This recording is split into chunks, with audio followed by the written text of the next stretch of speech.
Primera de Pedro capítulo 5 verso 2 y 3 dice: apacentad la grey de Dios que está entre vosotros, cuidando de ella, no por fuerza, sino voluntariamente, no por ganancia deshonesta, sino con ánimo pronto, no como teniendo señorío sobre los que están a vuestro cuidado, sino siendo ejemplos de la grey. Esta es la carta del apóstol Pedro, y él enseña a sus discípulos para apacentar la iglesia, apacentar la grey de una manera correcta. Cuando yo llegué a México, yo recuerdo que llegamos en un vuelo a las 12 de la noche. No, tomamos el vuelo a las 12 de la noche, llegamos a las 5 de la mañana aquí a Ciudad de México, y solamente teníamos 6 o 7 maletas, ya no recuerdo bien. Mi hija menor tenía 11 meses y yo me preguntaba: ¿y aquí cómo vamos a avanzar? ¿Cómo vamos a arrancar? Pero me enfrenté a una nación que siempre hemos admirado. En Sudamérica siempre se ha admirado México, no solamente desde la perspectiva cristiana, Marcos Witt, Marcela Gándara, Jesús Adrián Romero. México es como una tierra fértil para muchas cosas. Mi papá, desde que yo tengo uso de razón, admiraba a los artistas, admiraba la música, admiraba las películas. Así que México se constituyó en un referente para todos nosotros.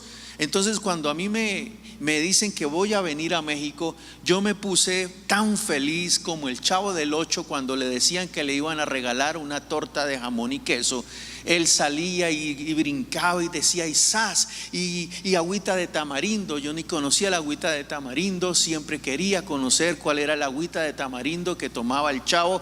Y resulta que cuando yo llego a México, tomo un taxi. El primer día, que eran las como 9 de la mañana, íbamos a comprar algunas provisiones, teníamos un departamento, y le dije al taxista, porque yo lo visualicé y dije: aquí puede estar el primero de mis 12, del equipo de 12. Yo más adelante les voy a explicar cómo es eso, ese trabajo para los que no lo conocen, pero le quise compartir, y vi en él una actitud tan pesimista, tan derrotista, que lo primero que le dije es: ¿cómo le va en su trabajo? Y me dice: ¿cómo me va de qué? Le dije: ¿cómo funciona su negocio de taxi? Y dijo: este taxi no es mío, mi jefe me explota. ¿Y usted de dónde es? Le dije: vengo de Colombia. ¿Y cuándo llegó? Le dije: esta mañana. Dijo: ¿y cuánto se va a estar? Le dije: vengo a vivir. Y me dice: ¿y por qué se viene a vivir a este país? Y me empieza a hablar mal del presidente, de los políticos. Pero no fue la única persona con la que yo percibí cierto corazón amargado, cierto corazón frustrado. Y yo decía: pero es increíble que una nación que se ha constituido en referente para Latinoamérica, la misma gente que habita ahí no entienda que es hermosa la heredad que les ha tocado y que las cuerdas les han caído en lugares deleitosos. En Bogotá nosotros no tenemos metro. En Ciudad de México hay 12 líneas de metro, hay un metro ejecutivo, hay una cantidad de vías alternas. Allá solamente tenemos 4 vías. Hay una cantidad de variación gastronómica, de variedades, de opciones gastronómicas. Y yo decía: pero ¿por qué si son más y tienen más? Y como que no lo ven de esa manera. Y percibo en las calles lo mismo que percibe una persona que viene de afuera. La gente vive prevenida. En Ciudad de México usted pregunta la hora y la gente esconde el reloj porque piensan que les van a robar el reloj. Usted no va a pedir el paso por una señal, va conduciendo, pide la señal y la gente acelera para no dejarte pasar. Pero dentro de las cosas que nos tenemos que enfrentar es que nosotros como misioneros somos sal y somos ¿qué? Luz. Y venimos a traer de un país que no tiene muchas cosas que tienen aquí esa esperanza. Se dice que Colombia es uno de los países más pobres, pero la gente está feliz. Es curioso. Usted va los que han tenido la oportunidad de ir a Colombia, va a una tienda y la gente lo recibe con una sonrisa, con una amabilidad. El mesero lo atiende bien. Cuando muchos mexicanos van a Colombia, dicen: la gente es muy amable, la gente es muy feliz.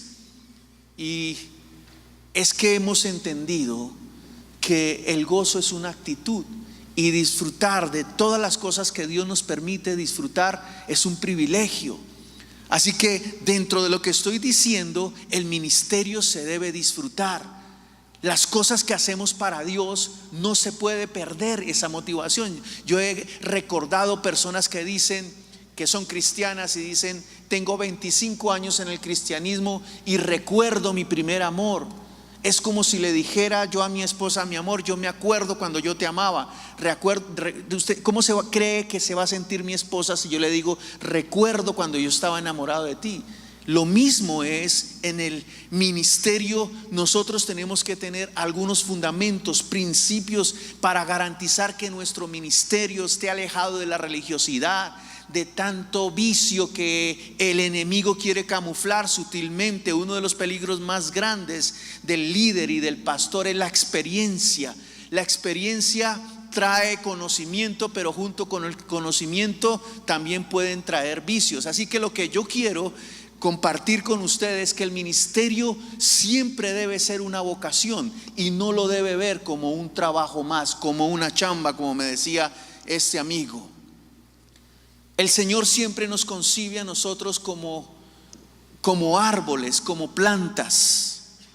Por eso nuestro deber es dar fruto. Por ejemplo, el Salmo 92:12 dice: el justo crecerá como palmera, florecerá como cedro en el Líbano, aun en la vejez fructificarán, estarán vigorosos y fuertes. Entonces hay mucha similitud con la agricultura. El ministerio es muy parecido, muy comparado con las plantas, con los frutos. No puede el árbol malo dar buenos frutos, no puede el árbol bueno dar malos frutos. Siempre estamos comparados con un árbol. Ahora, entiéndame esto: todos nosotros debemos dar fruto.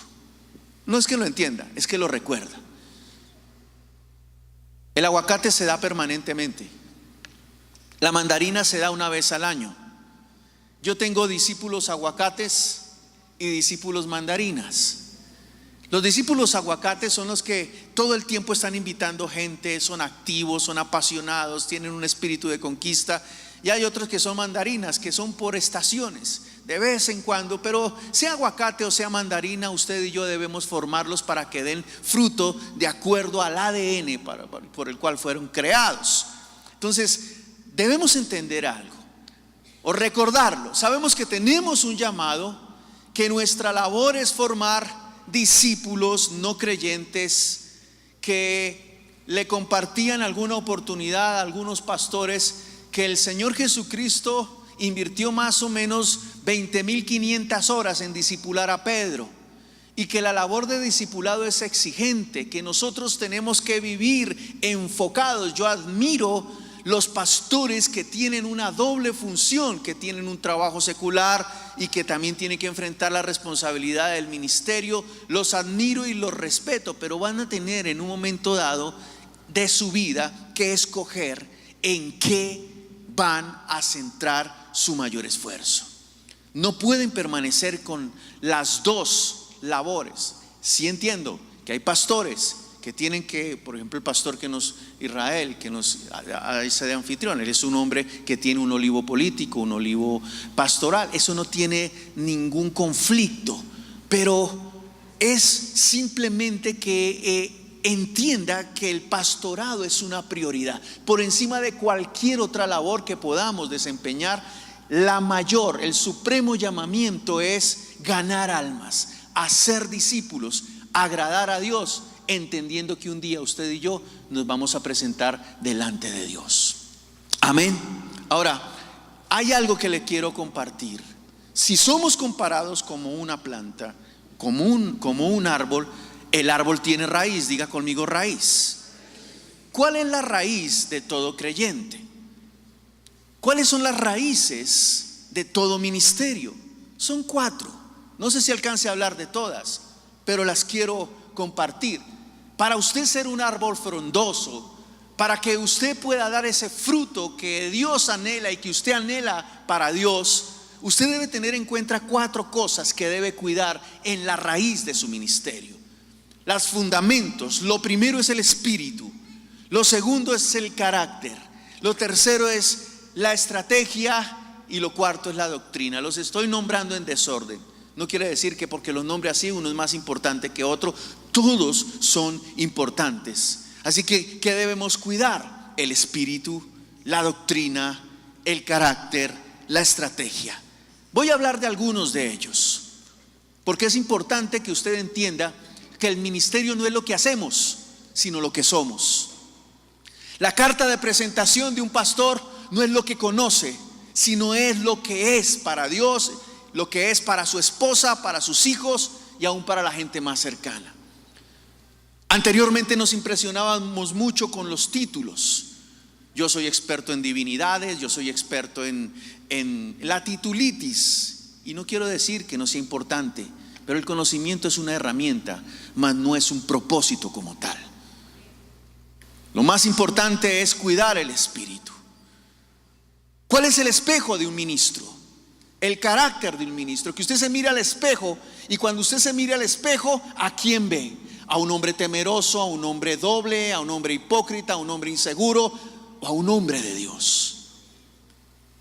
Isaías, yo no sé si fue que se miró al espejo cuando escribió el capítulo 61, pero él se mira al espejo y dice: el espíritu de Jehová el Señor está sobre mí, porque me ungió ¿quién? Dios. Miren, ¿qué es lo que más debe cuidar un líder? Su propio corazón, su propio espíritu. El espíritu es unción. El espíritu me revela a mí de dónde vengo, quién soy y para dónde voy. Para que nosotros desarrollemos un ministerio eficaz, necesitamos la plenitud, la llenura del espíritu. Todos sabemos de memoria Gálatas 5:22. Dice que el fruto del espíritu es amor, gozo, paz, paciencia, benignidad, bondad, fe, mansedumbre y templanza.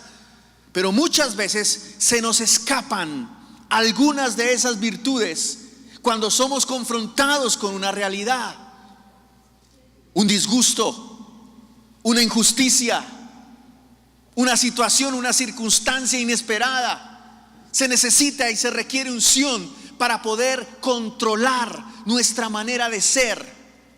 Cristo siempre actuaba en la unción.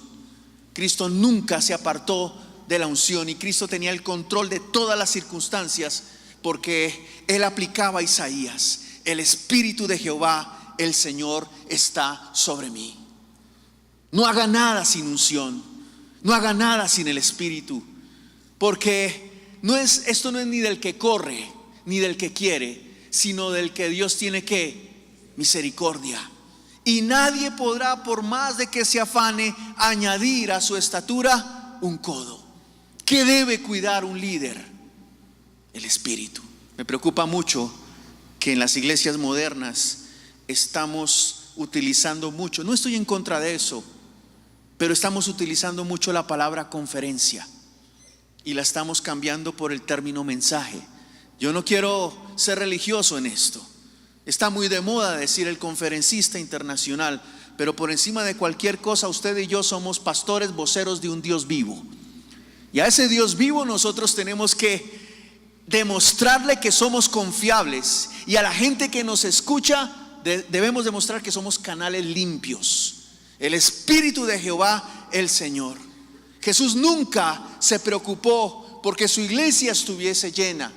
Saben, Jesús buscaba la unción, buscaba el espíritu, y las multitudes lo seguían. El hombre que agrada a Dios, aún a sus enemigos hace estar en paz con él. Así que si usted agrada a Dios, usted va a ser atractivo para la gente. Nosotros tenemos una filosofía en la MCI, en Ciudad de México y en todas las MCIs, y es que no recibimos gente de otras iglesias.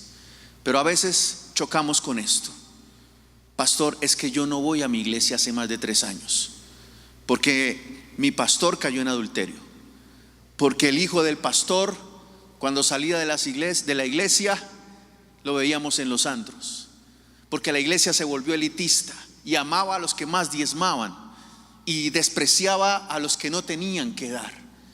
Es decir, nosotros no podemos caer en el error de creernos conferencistas, haciendo a un lado el llamamiento supremo, que es ser mensajeros. Somos embajadores de Dios, Y en un mundo tan peligroso, en un mundo tan abusivo, en un mundo tan arrogante, se necesita una iglesia que refleje la luz de Cristo. Y la luz de Cristo la refleja aquel que le ama en lo secreto, que dice: yo honro a mi Padre que me ve en lo secreto, y mi Padre que me ve en lo secreto me recompensará en público.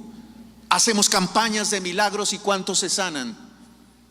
Hacemos seminarios de prosperidad, pero la gente continúa en la misma condición económica, porque muchas veces hay crisis de poder.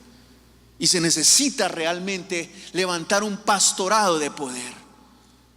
Nosotros somos más o menos 1200 en este tiempo en MCI. Me decía un amigo: ustedes ya no son una iglesia pequeña. Pero yo le decía a él: ¿sabes qué? Me siento tan pequeño. Porque ¿qué es una iglesia de 1000 o más de 1000 personas frente a una ciudad que tiene más de 18 millones de habitantes? Ustedes lo saben, no se lo tengo que decir. Yo voy por la calle, mis vecinos nomás, por no ir más lejos, 2 hombres de unos 42, 45 años estacionan en el cajón del lado. Cuando estacionan se toman de la mano los dos, son pareja y viven cerca. Entonces nos están diciendo que somos excluyentes o que somos homofóbicos, porque parece ser que el diablo está incómodo y se cree con el derecho de menospreciar, de cuestionar el evangelio de Dios. No nos preocupemos por los mejores autos, no nos preocupemos por los mejores trajes. Yo estoy de acuerdo con que un pastor debe vivir bien, pero un pastor no debe buscar la motivación, el espíritu, la prioridad en las cosas que posee, ni siquiera en el auditorio. Mire, si usted cuida el espíritu, la gente se le va a pegar como miel, porque hay crisis de liderazgo. Y no es que usted se pare al frente y aparente una espiritualidad, porque hay los extremos, ¿no? Las iglesias light, de los que quieren oír pero no quieren hacer, y de las iglesias fanáticas evangélicas que todo lo ven con un misticismo que de verdad repele en lugar de atraer. Alábale que Él vive, hermano, y a su nombre gloria, y a su gloria victoria. Y tenemos una cantidad de prohibiciones que se tiene que romper. Si estamos reunidos hoy en este lugar, yo creo siempre, hermano, que si Dios nos reúne es con un propósito, y el propósito de Dios es que usted pase al siguiente nivel en su vida espiritual. No se conformen a este siglo, sino transfórmense por medio de la renovación de su entendimiento. Y eso no es liberalidad, es madurez. Madurez. Tenemos que madurar. Nos hemos acostumbrado a hacer el ministerio por simple experiencia. Entonces yo predico un bosquejo y voy a dar la charla número 300 que está en mi iPad o en mi libro. No, Señor. Tenemos que ir a la presencia de Dios. Porque cuando uno va a la presencia de Dios, le pregunta a Dios, trae una revelación de Dios, viene una oración a Dios y viene también un respaldo de Dios, y eso trae vida al mensaje. Las que son mamás me pueden entender. Usted no puede ir al refri y sacar un alimento de hace 1 mes y medio, 2 meses, una leche, no sé, y preparar algún alimento a sus hijos, porque les puede hacer daño. Nosotros estamos engordando nuestros discípulos y no los estamos nutriendo. Necesitamos nutrir. No podemos darle levadura a nuestra gente engordándolos. Nos da miedo exigir compromiso, porque la gente, como el espíritu del rey Saúl, se va si se les exige. Nosotros le decimos a la gente en la iglesia: esta iglesia es una iglesia de discipulado, no es una iglesia de conferencias. Y allá hay muchas iglesias. Estaba en un restaurante y vi una de las iglesias de moda que hay en Ciudad de México, y yo veía como muchos de ellos iban solamente a escuchar un mensaje, una conferencia, un discurso que se está camuflando en lo motivacional. Entonces nuestros referentes son la Madre Teresa, Winston Churchill, Abraham Lincoln, y se está perdiendo el referente más importante, que es Jesús de Nazaret. Dígame evangélico, dígame fanático, prefiero que me diga eso y no un tibio. Mis amados, Yo amo este país y amo México y me duele lo que sucede en México. Y creo que Dios me colocó en este lugar para transmitir un mensaje que yo estoy seguro que es el mensaje de Dios. Yo llevo 25 años de casado y nunca he dejado de amar a mi esposa. Nunca la he dejado de desear, perdóneme que lo diga de esa manera. Lo mismo debe ser el ministerio. Usted nunca lo debe dejar de amar y de desear. Pastor, es que yo ya llevo 30 años y la verdad he intentado de todo y están más cansados del camino, como cierta canción. El Señor dice que los de doble ánimo deben purificar sus corazones. ¿Cuál es la invitación que yo le hago a la iglesia? No es que usted conozca, es que usted sea. Usted no vino aquí a llenar su cuaderno de apuntes. Yo no vine a darle un bosquejo teológicamente. Yo no vine a hablar de hermenéutica, ni de exegética, ni apologética. Esas cosas ya están muy escritas y muy enseñadas. Yo vengo a transmitir un espíritu, el Espíritu de Dios, el que va a estar sobre usted, el que usted necesita para renovar las fuerzas, el que usted necesita para ser discípulos, el que usted necesita para dar no un discurso, sino un mensaje, no una conferencia, sino una impartición de Dios. Y así dice el Señor. Así dice el Señor. Eso es un mensaje. ¿Sí me hago entender? Así dice Dios. Es que usted se pare en un lugar con la certeza de que su oración fue precedida. Hay un gran autor que se llama Charles Swindoll. Mi esposa lo sigue mucho y lo estudia mucho, y dice: el predicador no es el hombre que se para una hora en el púlpito y le dice a la gente lo que la Biblia dice. El predicador es un hombre de 24 horas de oración permanentemente, de testimonio. A nosotros nos respalda no un título, nos respalda es un estilo de vida, y ese estilo de vida es el que debe estar siempre como un eje central en todo lo que somos. ¿Cómo está su matrimonio? ¿Cómo está su vida devocional? De más es que conozcamos y leamos muchos libros. ¿De qué le sirve a usted leer un gran libro sobre liderazgo si usted lo lee es para enseñarle a otros y no para procesarlo a usted? ¿Saben por qué estoy hablando yo de esto? Porque este mensaje el Señor me lo dio a mí y me dijo: no quiero que te vuelvas un profesional. El peor peligro es volverse un profesional. Por eso el ministerio es una vocación, no es un trabajo. ¿Estamos o no estamos? 25.920 horas Jesús invirtió en el apóstol Pedro. ¿Cuánto tiempo invierte usted en sus discípulos? ¿Cuántas veces se reúne usted al día? ¿Cuántas consejerías da? Me preocupa. Y usted está diciendo: el pastor es muy negativo. Piense lo que quiera. Yo le pedí muchas veces a Dios: Señor, yo hubiera querido ser cantante. Si hubiese sido cantante, todo el mundo se tomaría selfies conmigo, me pediría autógrafos. Pero yo vine para transmitir un evangelio de exhortación. La gente que está cerca a nosotros nos ama, pero hay otros que nos huye porque no quieren pagar el precio. ¿Usted quiere pagar el precio? Yo le invito a que no le tenga temor a la formación, que renuncie y se despoje un poquitico de ese manto apostólico. Me voy a quitar el saco porque también sería la excusa para airearme.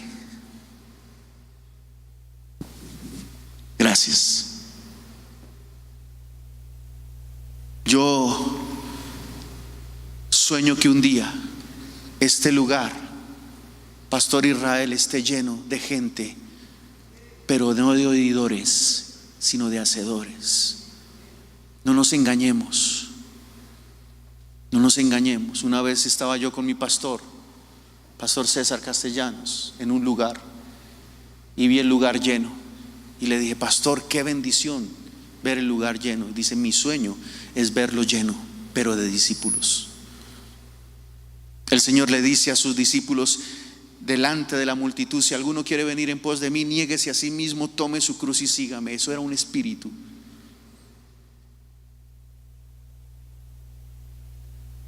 Consejerías, restauración, sanidades y milagros. Todo eso lo da el Espíritu.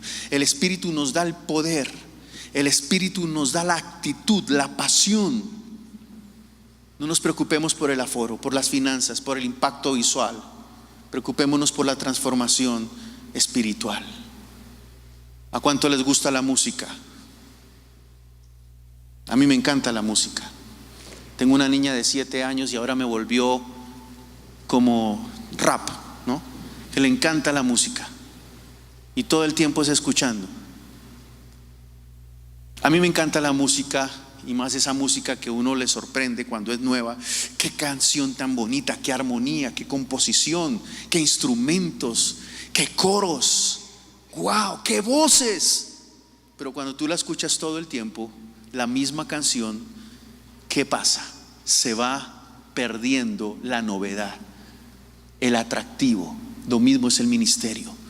Cuando te subes a un púlpito y predicas, y el domingo nos conformamos con una bonita ofrenda, con buenos diezmos, con la familia que vino y que no había vuelto, pero dejamos de hacer nuestra labor entre semana, de salir, de visitar, de ganar almas, de aconsejar. Yo una vez, cuando estábamos remodelando ese lugar que adquirimos, yo le dije a mi esposa: mi amor, ¿cómo lo vamos a hacer? Y el arquitecto nos hizo un diseño. Trajimos un hombre que nos decorara el lugar, un amigo, un francés muy talentoso. Y yo dije: mi amor, me siento como mal. Cristo no tuvo oficina. Y saben, un día en la oración en la oficina, ya la habíamos terminado, le dije: Señor, yo no quiero ser un pastor de escritorio. Y me dice el Señor: yo necesito que tú te sientes no en un escritorio. Número 1, que te sientes en la palabra. Número 2, que te sientes a escuchar la necesidad de mi pueblo. Y número 3, que le supla la necesidad. Y todo el tiempo tenemos personas entrando a la oficina, jóvenes con drogadicción, otros a punto de suicidarse. Es un estilo de pastorado que también es válido. ¿Cuál es la labor de un pastor? No es sanar. ¿Cuál es la labor de un pastor? No es estar con la gente. Esa es nuestra labor. A mí me buscan en la oficina y me dicen: pastor, necesito hablar con usted. Anteriormente yo les decía: pide una cita. Yo ya no hago eso, porque yo no sé si esa persona vaya a tener la oportunidad de volver después. Y le digo: dígamelo de una vez, vamos de una vez. Intento salir de manera inmediata de ese pendiente para no quedar sintiéndome en deuda con las personas. La gente nos necesita. ¿Estamos dispuestos a suplir? ¿Qué hacía Jesús? Jesús siempre resolvía los problemas de las personas, suplía una necesidad y traía restauración y les daba esperanza. ¿Lo estamos haciendo? ¿Lo estamos haciendo? Hace poco sucedió un hecho muy fuerte en la iglesia. Entraba una jovencita con un amigo, con su líder. Venían de un banco y un hombre los venía siguiendo. Los asaltaron ahí en la puerta de la iglesia. Le dispararon a la joven, 16 años. Después de que hicimos todo lo posible, lo imposible, oraciones, intercesiones, los límites de Dios, que es el que traza el límite a una vida, determinaron que la joven se iba y partió. Eso fue la semana pasada. Vino una confrontación a mí como pastor. Yo le decía: Señor, ¿dónde está mi función como pastor? Pero cuando estaban hundiendo su cajón, yo me acordaba los momentos donde ella recibía administración, recibía consejería, y nosotros en nuestra labor cumplíamos, bien o mal, pero lo hacíamos con todo el corazón. La mamá se me acercó, yo la abracé y me dijo: ella está con Dios, pastor. Ella está con Dios. Si me hago entender, pastores? Yo espero que usted hoy pueda recibir el Espíritu de Dios, que usted se vuelva al lugar secreto, que usted se vuelva a enamorar de la palabra y de la presencia de Dios, que deje de abrir la Biblia para preparar una conferencia, y que la abra para ser procesado, confrontado. Dice que la palabra de Dios es viva y eficaz y es más cortante que toda espada de dos filos. Si la palabra no lo corta a usted, no lo confronta a usted, no lo quebranta a usted. Cuando yo estaba preparando este mensaje, que no era mensaje, era un devocional, yo le llamo devocional, yo era confrontado. Llevo 25 años en el evangelio. Yo veía la iglesia de Éfeso. La iglesia de Éfeso, el Señor les dice: yo conozco tus obras, tu arduo trabajo, pero tengo contra ti que has perdido el espíritu. Porque el primer amor, el amor es fruto del espíritu, ¿sí o no? Así que ¿qué perdió la iglesia de Éfeso? El espíritu, el espíritu. Recuerda de dónde has caído. Eso se lo vengo a decir a usted, pastor. Recuerde de dónde ha caído. Yo no lo conozco a usted, pero Dios sí lo conoce. Líder, Dios sí lo conoce a usted. Necesitamos iglesias encendidas en el fuego de Dios. Necesitamos recuperar esa novedad.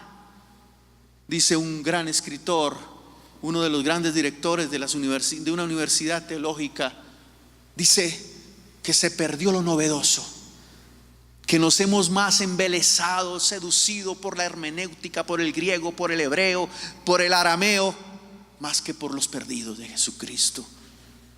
Y busqué entre ellos hombres que hiciesen brecha, que hiciesen vallado, que se pusiesen a favor de la tierra, y no los hallé. Dios busca obreros. Nos estamos distrayendo con eventitis, nos estamos distrayendo con muchas cosas, hermano. Una vez fui a una reunión de hombres que me invitó un amigo, y veía más una coinonía entre salvos que una conquista por los perdidos. Veía más que todo giraba en torno a los chilaquiles, a la agüita de horchata, al taquito, que a un proyecto de Dios para impactar la nación. Yo te invito, tú me invitas.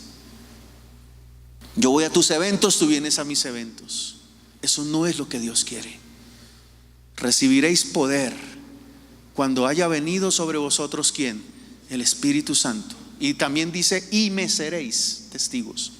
Así que el Espíritu viene para un propósito, para una persona que le va a servir a Dios. Una vez en un estadio llegó Benny Hinn, en la época de los 80s.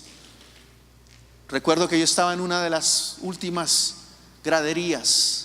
En la parte de adelante estaban los pastores, y se sube Benny Hinn con su particular estilo.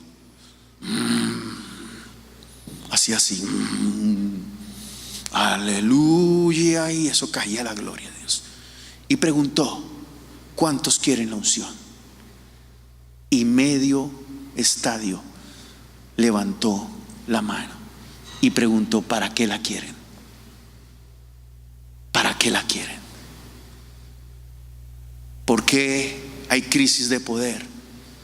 Porque hay pasividad, conformismo. Yo no quiero condenar a nadie aquí, pero sí los quiero exhortar en el amor de Cristo.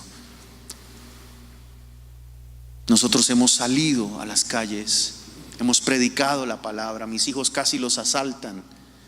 A una jovencita tuvimos que ir a rescatar porque la gente es mala. Pero estamos peleando la buena batalla, y llega gente a la iglesia, 40, 50 cada semana. Pero ¿qué es eso frente a 18 millones? No es nada. Le decía yo eso a mi amigo. No es nada.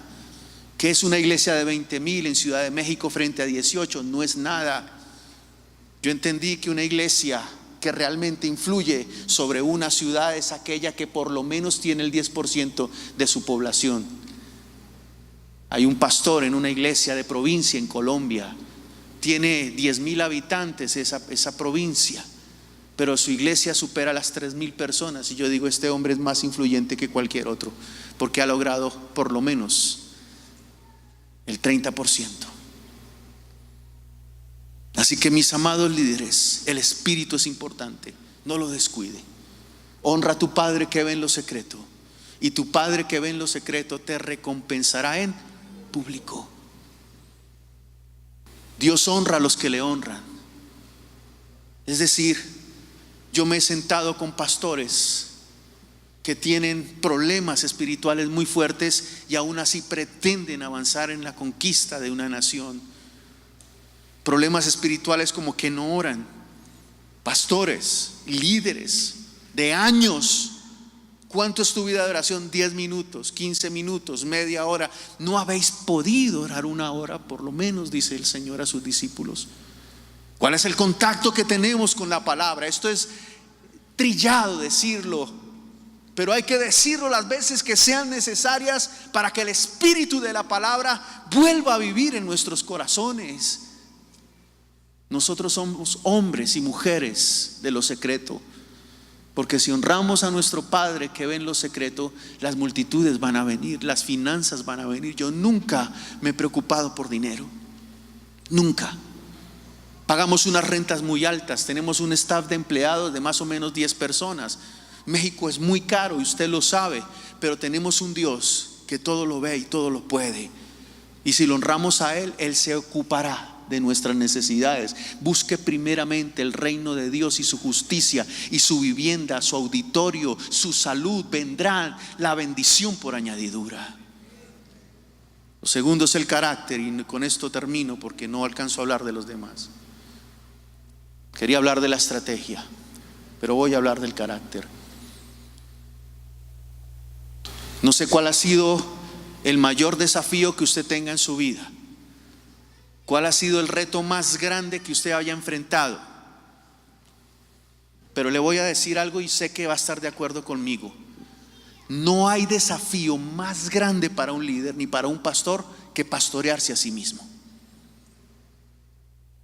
No hay desafío más grande para un hombre de Dios que adquirir los hábitos que le dice a otros que se deben tener.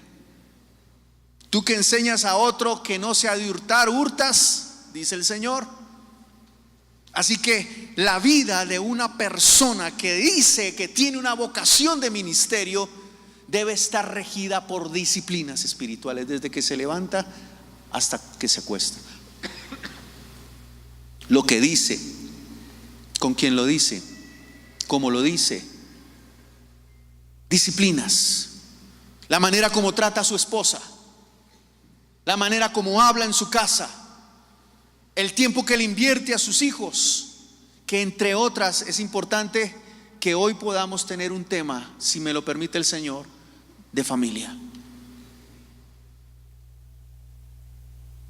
Ya salgamos de esa apariencia donde creemos que por decir gloria a Dios, aleluya, santo, por decir tanto lenguaje piadoso, vamos a ser reconocidos en el reino espiritual. No, Señor, porque el diablo también cree y tiembla. Tú pues que enseñas a otros, dice Romanos 2, no te enseñas a ti mismo. Santiago también es muy fuerte, dice: es mejor que no se hagan maestros muchos de ustedes, sabiendo que recibirán ¿qué? Mayor condenación. Filipenses dice: por tanto, amados míos, como siempre habéis obedecido, no como en mi presencia solamente, sino mucho más ahora en mi ausencia, ocupaos en vuestra salvación con temor y temblor. No sé si usted tiene Twitter, yo tengo Twitter. No lo uso mucho, la verdad. Tengo ya un desapego a las redes sociales. Pero tomé la frase de la esposa de Billy Graham. Ella dice: mi vida se resume en 4 cosas: orar, leer, predicar y vivir a la altura de lo que oro, leo y predico. Disciplinas. Y esto no es popular. Esto no es popular. Yo invierto personalmente, y no sé si esto sea arrogante, pero es la verdad, más o menos 4 horas de mi vida diaria a solas con Dios. A solas con Dios. Porque Dios me colocó en un lugar muy desafiante, Ciudad de México. Usted se imagina los demonios, los espíritus. Usted entenderá que las armas de nuestra milicia no son ¿qué? Carnales, sino poderosas ¿en quién? Usted se imagina un pastor que enfrente potestades demoníacas solamente con conferencias. ¿Usted se imagina eso? Yo no me puedo dar ese lujo. Efesios 6 dice que debemos tomar toda la armadura de Dios. A mí no me impresionan, hermano, ni siquiera sus auditorios, ni los títulos, ni nada de lo que usted tenga. La verdad, a mí lo que me impresiona de un pastor es la capacidad que él tiene de humillarse a sí mismo, de aprender a otros, de someterse y de obedecer. Esa es la iglesia apostólica. El Señor le decía a los apóstoles: no se vayan de aquí hasta que sean revestidos del Espíritu. Se quedaban. Había un líder, se llamaba Pedro, y todos tenían la capacidad de someterse a Pedro. Así que había una unidad. Y dice aquí: porque Dios es el que en vosotros produce el querer como el hacer por su buena voluntad. Hagan todo sin murmuraciones ni contiendas, la actitud, el carácter, para que seáis irreprensibles, sencillos, hijos de Dios, sin mancha, en medio de una generación maligna y perversa, en medio de la cual resplandeceréis como luminares. La estrategia, y voy a hablar, ya hablé del carácter. La estrategia es muy importante para que usted avance con un orden correcto en el ministerio. Dele orden a su ministerio. No piense que solamente con sermones los domingos usted va a redimir su nación o su ciudad o su lugar. Usted necesita una estrategia. Usted necesita un equipo. Usted necesita comisionar a otros. El ejemplo más sencillo es Jesús. Jesús hubiese podido hacer solo él toda la labor de redención, pero él nombró 12, y a esos 12 los formó, y después los revistió de un poder. Y después conocimos la iglesia apostólica y todas las demás tradiciones que nosotros conocemos como la historia de la iglesia. Yo les invito que tenga una estrategia, que tenga un equipo, que le dé una plataforma de liderazgo, que su gente sepa para dónde va. Yo tengo un equipo de 12 personas. Nos reunimos todos los lunes para hablar sobre 4 cosas. ¿Cuántas personas vamos a ganar? ¿Cómo vamos a hacer para retener esas personas que ganamos? Entonces tenemos un call center. Entonces tenemos un seminario de entrenamiento de consolidación. Entonces cada lunes estamos enfocando. El trabajo de los jóvenes ha sido sorprendente. Mi hijo de 12 años ganó todo su colegio. Empezó invitando a unas jovencitas, y las jovencitas vinieron, entraron en la reunión de jóvenes, invitaron otras amigas, porque cuando una persona conoce de Dios, conoce a Dios, nunca se va a volver a ir de la iglesia. Que usted entienda, hermano, que su iglesia tiene que tener un aroma, un sello, una estructura sólida. Es que yo odio las estructuras. Pues entonces no ha leído la Biblia, porque todo en la Biblia, la mayoría de las conquistas fueron precedidas de una estrategia. Por eso yo les invito, yo hablo de la estrategia que yo realizo, que es el modelo de los 12. Una célula. De la célula viene un proceso de consolidación, de discipulado. Los enviamos a encuentro. Después del encuentro viene un proceso en ellos de discipulado, que le llamamos Universidad de la Vida y la Capacitación Destino, que es un entrenamiento intensivo para que la gente desarrolle ese llamado, lo descubra, y posteriormente son enviados. Y es un ciclo permanente. Ganamos, consolidamos, discipulamos y los enviamos a abrir células. Ya tenemos 2 parejas de pastores que queremos enviar a las afueras de la ciudad para que funden iglesias. Pero es una labor permanente. ¿Cuántos tienen hijos?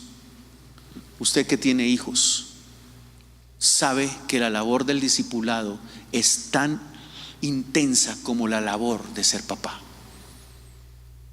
¿A qué papá le gusta ir a las reuniones de padres? A mí no me gusta, pero hay que hacerlo. ¿Por qué? Porque es mi hijo. ¿A cuántos padres les dificulta enseñarle matemáticas a sus hijos? A mí. Pero me toca hacerlo. ¿Por qué? Porque es mi hijo. Así que nosotros necesitamos, pastores, quitarnos tanto manto, porque estamos haciendo iglesias con muchos caciques y con pocos indios, y lo que el Señor busca son obreros. Amén. ¿Me aman? ¿No me aman? La verdad no me importa, pero se lo digo de todo corazón. Yo no vine para ser popular. Yo vine para ser honesto con el mensaje que Dios me dio. Yo creo, y lo insisto, en que en México se va a despertar un avivamiento a partir del 2019 sobrenatural, y usted tiene que estar preparado.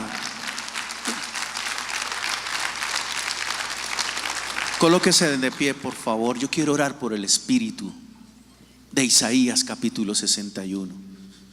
El espíritu de Jehová el Señor, el que nos lleva a hacer y no solamente a oír. Yo quiero orar hoy para que nosotros podamos pagar el precio que Dios espera. Nos encanta la palabra avivamiento, nos encanta la palabra multiplicación, nos encanta la palabra prosperidad, pero detrás de todo eso hay un precio que pagar. Y entonces, ¿dónde está la gracia? La gracia está en que usted y yo fuimos redimidos por medio de la sangre de Jesucristo, y tenemos un llamado que podemos explotar, realizar con toda la libertad del mundo en este país, con todas las leyes que puedan querer levantar. Ninguna arma forjada contra la iglesia del Señor prosperará. Así que dígale hoy al Espíritu Santo: Señor, necesito recuperar esa inocencia, esa pureza. Yo hablé con un gran hombre de Dios, ustedes lo admiran, creo que han cantado sus canciones, creo que es uno de los salmistas más reconocidos de la historia de la iglesia, y me decía: le voy a dar un consejo. Terminando un evento, lo habíamos invitado, y me dice: conserve la pureza de su espíritu, conserve la pureza del espíritu. No permita que ningún vicio, ninguna influencia, ninguna cosa que contamine le dañe su espíritu. Yo creo, hermanos, en la pureza de Dios, y yo creo en la pureza del espíritu. Y clamémosle hoy al Señor para que venga un espíritu. ¿Saben qué perdió David? En el Salmo 51 perdió el espíritu. David, el rey, el que conquistó, el que derribó a Goliat, dice: soy gusano y no hombre. Imagínese dónde estaba su autoestima. Perdió su autoestima. Vuelve el gozo de la salvación. ¿Qué perdió David? El gozo. El gozo. Usted, si perdió el gozo, pídale al Señor que vuelva el gozo a su vida. Y un espíritu noble me sustente. ¿Qué perdió David? El espíritu. Crea en mí, oh Dios, un corazón nuevo. Y dice más adelante: y se recrearán los huesos. ¿Qué perdió David? La salud. Se recrearán los huesos. David perdió muchas cosas por causa del pecado. ¿Qué hace que el espíritu se aleje? El pecado. ¿Cuántos pastores tienen problemas de pornografía, problemas de adulterio? Yo no quiero señalar aquí a nadie, hermano, porque no soy juez de nadie, pero sí le pido es que si en usted hay cosas que están levantándose como argumentos, que le están estancando, que hoy, que en este momento que Dios preparó, usted aproveche y lo confiese. El que encubre sus pecados no prosperará, mas el que los confiesa y se aparta alcanzará ¿qué? Misericordia. Una de las cosas más impactantes que a mí me produce admiración es hablarle a pastores, porque yo a todos los veo santos, los veo perfectos. Aquí alcanzo a ver a ternura, a candor, a fidelidad, a pureza, a Trinidad.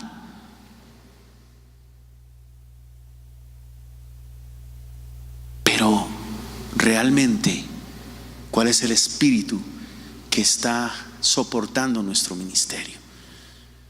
Dígale hoy al Señor eso, hermano. Eso es lo que yo le digo a Dios todos los días de mi vida. Señor, hoy me levanto, te doy gracias y pido que la pureza de tu espíritu me acompañe hasta la hora de pegar mi cabeza en la almohada. Que yo pueda ser fiel a ti, a mi esposa, al llamado, a la iglesia, a mi familia y a todos los que me rodean. Se necesitan líderes de verdad, no líderes con presunción, con un apego a la admiración, al halago, al aplauso. Para mí, yo le digo a muchos que si yo tengo que partir de este mundo y tuviera la oportunidad de abrazar a Jesús, yo le daría una petición al Señor. Yo le diría al Señor: ¿me permitirías conocer al apóstol Pablo? Y yo quisiera que el Señor me llevara de su mano y me presentara a Pablo. A Pablo porque fue apasionado, porque él tuvo la capacidad de reinventarse, porque tuvo la capacidad de reconocer que su conocimiento, que su experiencia no eran nada, y lo puso al servicio de Dios. Y escribió las cartas que a usted y a mí nos constriñen, nos admiran. Yo digo: ¿quién soy yo frente a Pablo? Me gustaría después correr y saludar a Pedro por sus errores, sus preguntas, sus impulsos, porque con eso yo me identifico. Y cómo los corrigió y cómo sometió la carne. Que usted pueda decirle, líder o pastor: hoy al Señor necesito reinventar mi vida, necesito volverme a emocionar, necesito volver a sentir la novedad de la palabra. Que cuando yo pueda cerrar mis ojos, Señor, el altar. Por eso cuando David pecó, cuando censa al pueblo y peca nuevamente, el Señor le dice: constrúyeme un altar. Y se vaya a la viña a la parcela de Araúna. Usted lo ha leído. Y Araúna le dice: te lo regalo. Le dice David: no, porque a precio lo compraré, porque no daré a Jehová sacrificio que no me cueste. Nos gusta todo gratis, ¿cierto, pastores? No nos gusta pagar nada. Como el pescado al gratín, así nos gusta todo gratis. ¿Y cuánto van a cobrar? ¿Y cuánto van a hacer? Yo, pastor Asael, le admiro por esta brecha que usted está abriendo, porque no hay nada más difícil que hablarle a pastores que ya todos lo saben. Yo, ¿por qué vine hoy? Yo no vengo a enseñarle nada. Yo vengo a darle una instrucción de parte de Dios. No pierda su primer amor. Mire de dónde ha caído. A la iglesia